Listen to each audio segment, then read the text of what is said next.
Fiducia.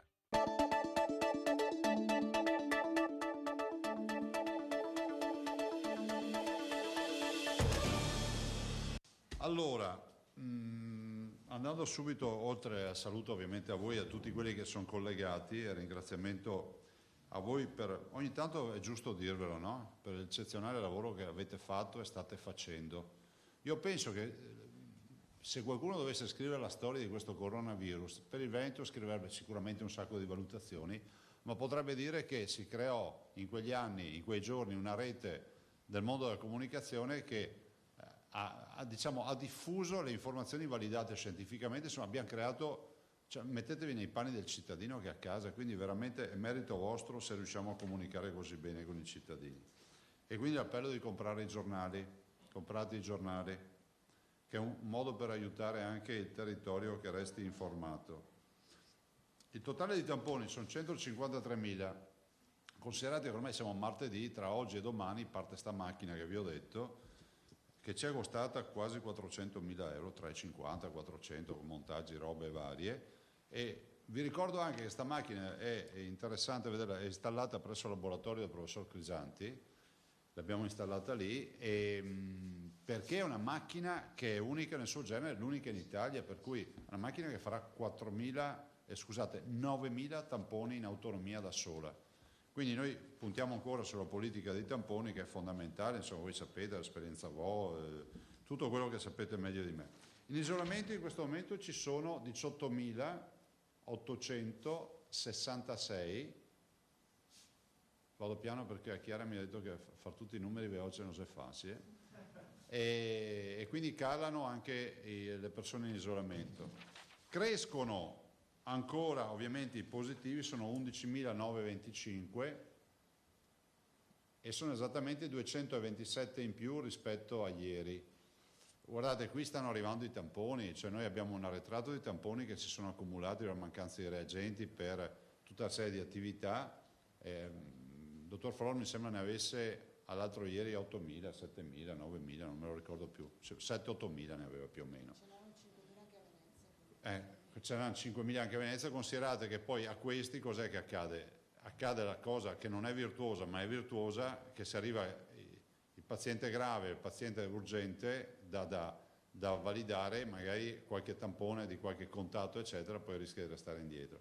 Adesso speriamo di andare a regime, cioè non è colpa di nessuno, è il mondo che va così. Se avessimo tamponi e avessimo fisicamente il tampone e reagenti, andremmo spediti a 100 all'ora. Il problema è che i reagenti non ce li abbiamo, quindi la capacità delle macchine che abbiamo, che noi abbiamo comprato durante questa emergenza per darle a tutte le microbiologie, sono macchine che lavorano al minimo e non riescono a lavorare al massimo perché non ci sono i reagenti, perché dipendono dai reagenti. I ricoverati sono 1.876. Vedete che stanno calando i ricoverati. Vi portavo sempre tabelle con 2.000, no? Terapia intensiva 2,97. Onestamente è da un pezzo che non vedevo sto numero, sono meno 29. 23 marzo. Bravo, meno 29, siamo andati sotto i 300. E ripeto, so che dico sempre le stesse robe, questo è merito dei veneti. Per carità, dei sanitari assolutamente sì, perché però le restrizioni rispettate sono state un grande impulso, perché il virus alla fine si trova solo, dice ma dov'è? Dove sei? Ne cerco qualcuno. Il virus ragiona così, se dovessimo spiegarlo ai bambini. Il virus va in giro per le piazze, per le strade e cerca un ospite, no? Che è l'ospite che da contagiare. Se non lo trova il virus si spompa, proprio tecnicamente proprio non ha più quella capacità di contagio. 297. E quindi ormai siamo a un dato che era un dato insomma di un po' di tempo fa. I dimessi che superano per il 6° giorno i ricoverati sono 1.265. Sono, pensate, in totale, se voi fate la somma dei dimessi più tutti i ricoverati, comprese le terapie intensive, ieri vi ho dato un dato sbagliato, perché ho fatto un conto raffazzonato, sono 3.141. Cioè, voi sapete che fino ad oggi abbiamo ricoverato e curato 3.141 persone, questo è il dato giusto. I morti negli ospedali sono 6,34, ai quali si aggiungono ovviamente i morti, possiamo dare 6,55, sono con le case di riposo e quant'altro, come 6,34, perché il dato che ci viene chiesto, attenzione, non è che è un magheggio, tanto è vero che voi che lo sapete, siccome dopo c'è sempre qualcuno che scrive, ma nel bollettino ufficiale ci sono tutte le categorie, ma questo è il dato che ci viene chiesto a livello nazionale, cioè morto in ospedale, quindi diamo questo dato. E se vogliamo vedere quello totale sono 655, se non leggo male. 6,95, scusate, ho letto male, o meglio, non galeso proprio. 83 sono i nati, quindi vedete siamo sempre dai 70 ai 90, insomma, quindi abbiamo questa attività. E vi dico ancora due considerazioni rispetto agli sponsor, grazie. Ci ho detto di proiettarla solo se parliamo di donazioni, perché sennò sembra proprio... Però devo dire intanto continuare a ringraziare tutti quelli che stanno versando, dai top a coloro che versano anche €1, veramente grazie di cuore a tutti. Oggi voglio ricordare 3 versamenti, vi daremo i prossimi giorni la raccolta anche di tutto il donato in materiale e in soldi, quindi dal punto di vista proprio monetario, per ogni ULSS, perché poi oltre a quello che vi dico io c'è anche il resto. Vi dico oggi che abbiamo 5 milioni di euro, ci eravamo sentiti 10 giorni fa, adesso posso annunciarvelo, della Banca d'Italia. Banca d'Italia versa 5 milioni di euro e quindi considerate che noi abbiamo adesso più o meno 20 milioni, ci aggiungete questi 5 vanno a 25, ci aggiungete poi ovviamente un altro sponsor che è sui 6,5 e poi altro, insomma passiamo abbondantemente i 30.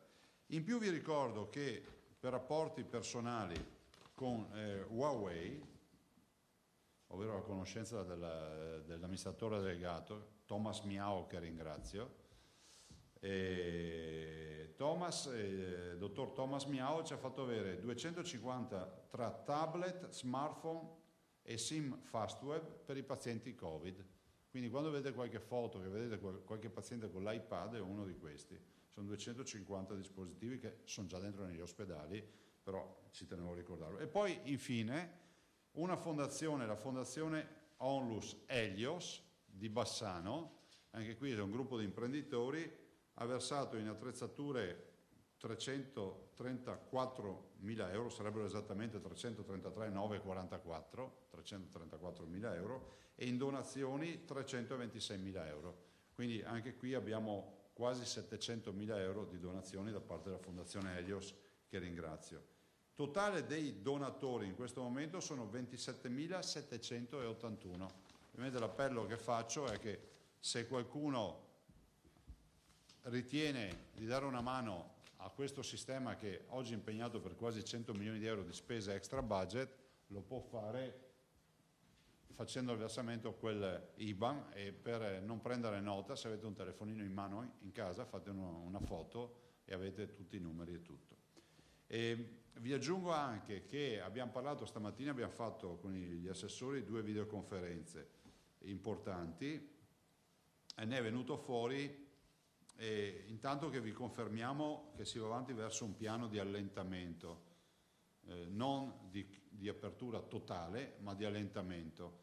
Sto parlando degli ospedali, ragazzi, perché quelli competono a noi. E adesso vedremo alla volta di dopo Pasqua di capire un po' i dati e capire cosa si potrà fare.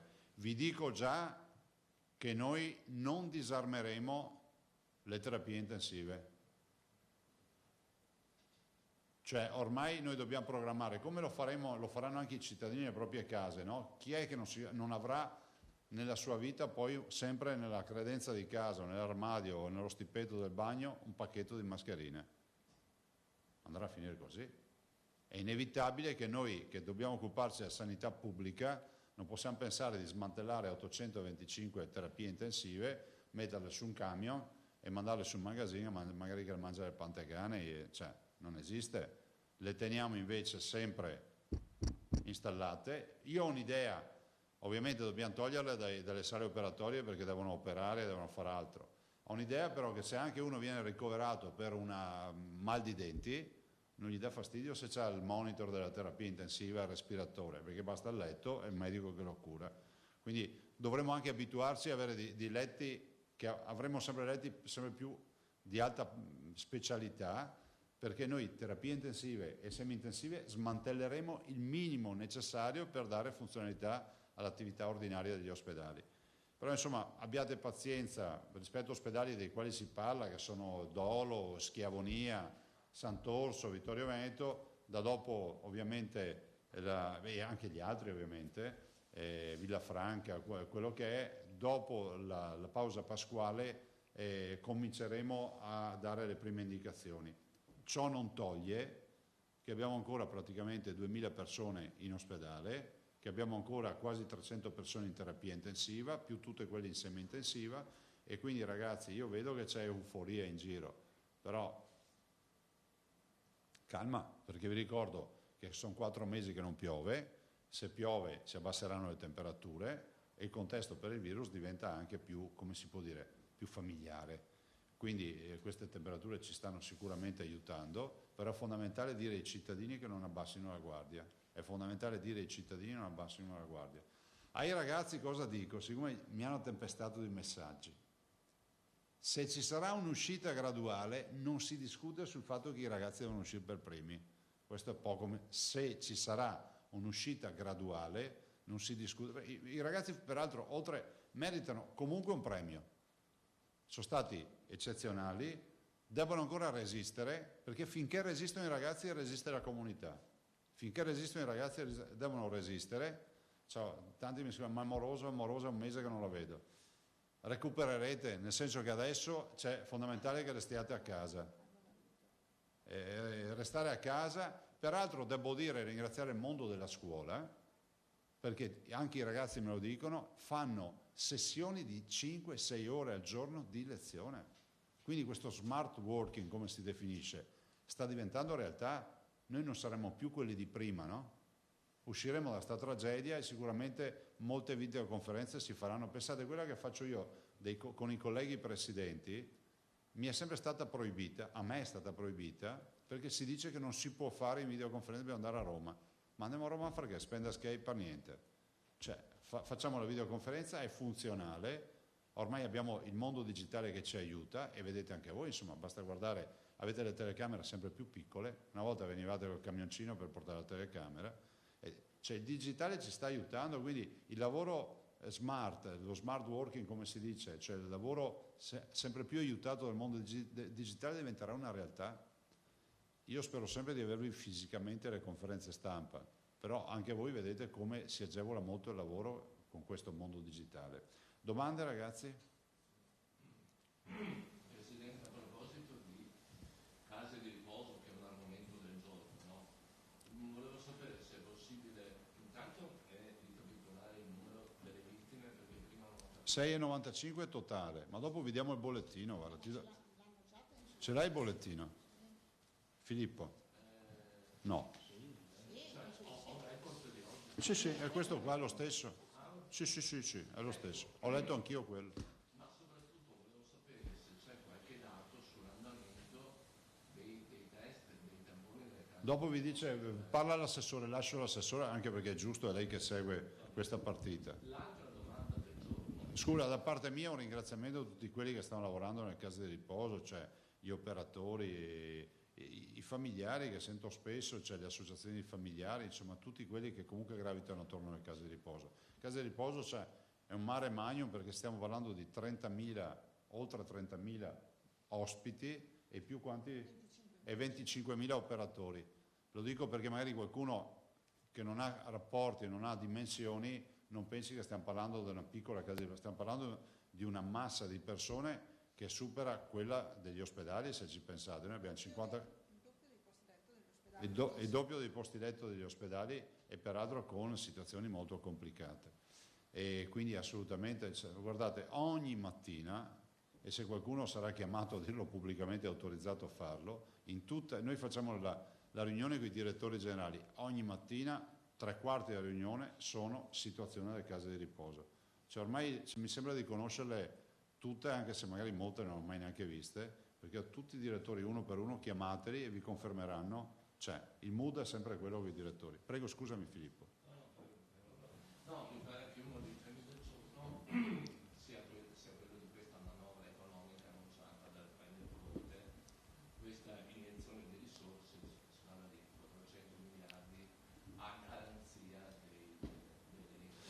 Sì, guarda, io adesso staremo a vedere il provvedimento, cioè dobbiamo arrivare ai livelli in proporzione della Germania ed essere efficienti come la Germania. La Germania, sai, cioè, adesso siamo tempestati dai video di imprenditori tedeschi che dicono mi sono già arrivati 15.000 euro in conto, 9.000 euro in conto, vabbè. Io penso che noi non possiamo essere i parenti poveri dell'Europa, ve l'ho sempre detto. L'Europa, mi domando dov'è l'Europa? Noi siamo contribuenti netti con l'Europa, cioè diamo più soldi di quelli che ci restituiscono. Dall'altro dico una cosa, e sarà una delle cose che chiederò quando vedrò il provvedimento, dico che bene aiutare le aziende, però bisogna inserire una clausola obbligatoria, cioè bisogna che paghino i conti, bisogna che paghino le fatture ai fornitori, paghino i lavoratori, bisogna avere la garanzia che i lavoratori e fornitori siano pagati. Guardate che il vero problema di questi 2 mesi ormai è che tutti avanzano soldi da tutti.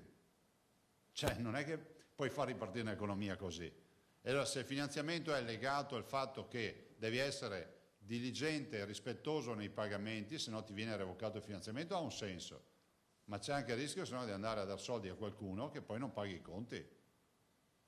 Siccome qui ovviamente, giustamente, se ne va il tema delle garanzie, tutto questo tema, cioè c'è un ombrello, diciamo, che copre un po' tutto, capite che sotto quell'ombrello c'è di tutto.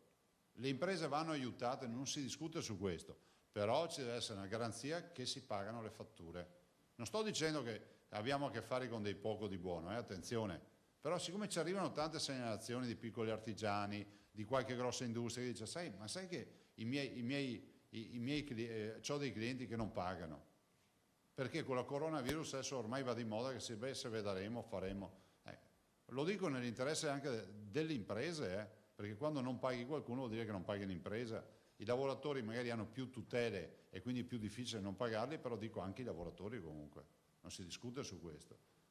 Cioè bisogna rispettare i pagamenti, perché l'intervento, se è così come si immagina, se è vero che ci sarà una dilazione in 6-7 anni o quello che è un intervento sicuramente importante, va dato con delle garanzie. E le garanzie sono, per me minimale è questa, il resto dopo i nostri sono bravi, cioè, sono imprenditori seri, però guardate ho tante aziende, fate una prova, tanti imprenditori mi dicono guarda che si è innescata congiuntura, come si dice? Questa congiuntura astrale negativa per cui ormai nessuno paga nessuno, cioè non va bene così. Oppure c'è lo sconto d'ufficio delle fatture, ti pago il 40%, ti pago il 50%, dice, è mia fabbrica, tengo aperta come? Prego. Semplicemente mettendola nel provvedimento dicendo che viene erogato e viene mantenuto il finanziamento a coloro che pagano.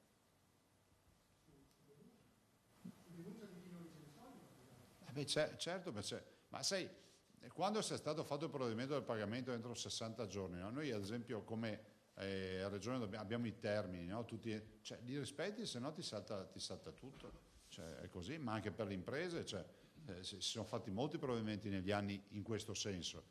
In questo frangente penso sia doveroso. Se posso, Presidente, prego. Parlando sempre di aiuti, sembra che, gliel'avevo già chiesto in passato, so che lei è favorevole, sembra che il governo non senta invece il tema di aiuti alle televisioni locali e alla stampa locale. Ma guarda, noi stiamo spingendo e lavorando per questo, visto e considerato che non è che si sta facendo una marchetta alle TV private, si sta semplicemente garantendo il pluralismo e penso che sia fondamentale riconoscere il lavoro di tutti voi, dalla RAI a tutte le TV private, insomma, a quelle in generale, senza citarle tutte, a voi che siete qui in particolar modo, dico che voi avete fatto un'opera di protezione civile. Chi ve lo fa fare star qua con le dirette tutti i giorni, cioè, potevate anche portarvi a casa qualche servizio preconfezionato e via. Penso che questo deve essere un lavoro davvero. Ma guardate, i colleghi presidenti sono tutti d'accordo con me su questo. Io ne ho parlato sia col Presidente del Consiglio che con il Ministro Boccia di questa partita e penso che sia doveroso riconoscere questo. Cioè, non è che stiamo parlando di Antena 3 piuttosto che di Telenuovo o di come si chiama? Telemanduria? No. Telenorba, scusa. Telenorba o altre televisioni, cioè, stiamo parlando di tutti, cioè, non è un intervento ad hoc su uno, stiamo parlando di tutti, sono tutti lavoratori, ci sono tanti giornalisti coinvolti, insomma c'è un mondo. Presidente, cambio argomento e poi cedo la parola ai colleghi.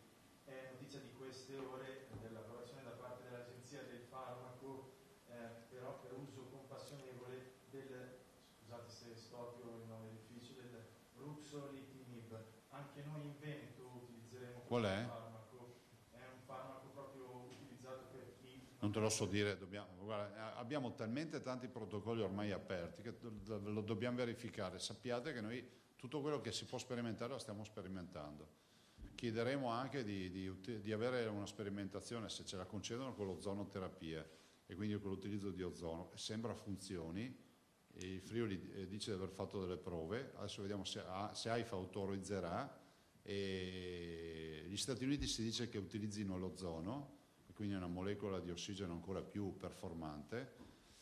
Stiamo a vedere. Grazie Presidente. Prego. Presidente, per quello che riguarda la fase 2 degli ospedali, quindi l'alleggerimento, in particolare per Schiavonia, volevo chiederle se si possono già dare delle indicazioni, ci sarà la conferenza Sì. di sindaci del Gruppo 6.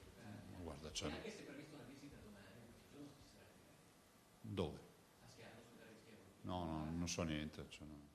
Ma a parte questo, cioè, guardate... È una visita programmata alla terapia intensiva. Ah, la terapia intensiva.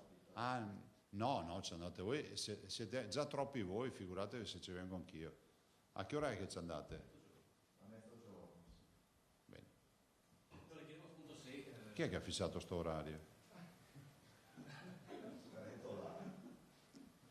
No, questa sera c'è una conferenza. No, lo dico perché a mezzogiorno negli ospedali c'è tutta un'attività che sono quella dei pasti e robe, cioè, io andrei a un altro... La zona praticamente vergine. Sì, ho capito, però Non lo cioè, so, adesso sinceramente. fate magari anticipare un po' l'orario. Cioè. Glielo dirò.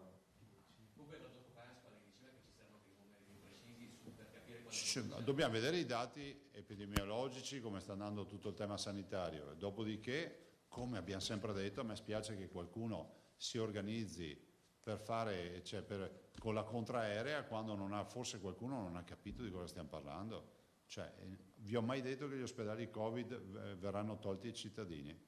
E se cominciassimo ad allentare ad aprire, sono 2 mesi di sottrazione dall'ospedale, ma stiamo parlando anche di aver curato 3.000 persone ad oggi, con quasi 700 morti. Cioè, forse è come in guerra, ma senti, no, l'ospedale non deve utilizzare per curare i feriti, perché noi dobbiamo ancora continuare con le nostre robe. Tutti hanno diritto. E tanto è vero che noi comunque come attività ordinaria riusciamo ancora a garantire 9.000 persone al giorno, oltre le 2.000 ricoverate di Covid. Altro? Altre domande? No. Vai. Sulla riapertura delle aziende, Presidente. Allora, stamattina ho avuto l'occasione di sentire anche i sindacati. C'è Marita, che sono dei lavoratori in sciopero, sono alcune aziende che hanno aperto con il silenzio assenso. Questa cosa qui lei si è sempre detto sicuro che all'interno delle aziende si entra solo se... Sì, noi continuiamo a controllare, fra l'altro. Però avete mezzi che sono limitati, quelli di pesquisa, rispetto al numero delle riaperture. Allora, c'è un via libera, se non un via libera troppo generalizzato a suo parere, oppure... Ma no, guarda, c'è un peccato originale, l'abbiamo detto dal primo giorno, guardate, ma non è contestazione, siccome me l'avete chiesto, vi ho sempre detto, cioè la modalità silenzio-assenso e richiesta deroga è inevitabile che dia la stura a un sacco di aperture. Oggettivamente in strada c'è gente, è comparsa da ieri, quindi vuol dire che rappresenta un sacco di deroghe in silenzio-assenso. Probabilmente quello strumento della deroga in silenzio-assenso è stato un po' un boomerang, no? Per chi vuole azioni di contenimento. Quanto alle aziende, io tifo perché si apra il prima possibile, però vi ricordo sempre, primo, che la competenza è del governo, non è nostra. Seconda, che bisogna essere anche persone per bene davanti a un'epidemia, una pandemia come questa, nel dire che ci vuole l'avallo della comunità scientifica, cioè non è che tu puoi aprire così perché va di moda dire che si apre. Considerate che io sono per aprire, se c'è un minimo spiraglio va seguito, però questa è la situazione. C'è il rischio che aperture generalizzate o sempre legate al silenzio assenso possono fare... Ma guarda, sì. Sì, tutta la procedura. secondo me sì, nel senso che tutto quello che è procedura non regolamentata nei dispositivi, nelle misure, nelle proporzioni e tutto quello che sapete, è una procedura che porta ad assembramento che può mettere a repentaglio. Cioè, io non ce l'ho con le imprese, con i lavoratori, vi dico semplicemente che spero e auspico che ci siano almeno tutti i dispositivi e distanze di sicurezza. E il punto sui test anticorpali, che appunto su cui si mette molta fiducia, insomma. Ma guardate, il professor Plebani e il professor Lippi stanno lavorando, che sono i due estensori della proposta della ricerca scientifica. Si è messa in rete anche Treviso col dottor Rigoli e questa mattina abbiamo parlato anche con Pavesi di Vicenza, che anche lui ha ancora 500 test che può fare, quindi di fatto diventa un network di sperimentazione. C'è assolutamente... voi avete visto, poi è inutile che vi stia qui a parlare dello Veneto nello specifico, vedete le testate nazionali, le testate straniere ormai parlano tutte del test sierologico. Allora, c'è chi dice che non è validato, però è pur vero che lo dicevano anche dei tamponi quando si è iniziato a parlare dei tamponi. Cioè, noi guardiamo e ascoltiamo la comunità scientifica, ci dicono e ce l'hanno scritto nero su bianco, che credono a questa partita. È pur vero che la comunità scientifica ci dice anche che se non vale il principio del test anticorpale, quindi sierologico, non vale neanche il principio del vaccino, perché il vaccino si basa sulla ricerca di anticorpi neutralizzanti. Quindi delle due l'una, se crediamo che funzioni, ci debba essere un vaccino, bisogna che crediamo al test sierologico, che è la base per arrivare al vaccino. Ma temporalmente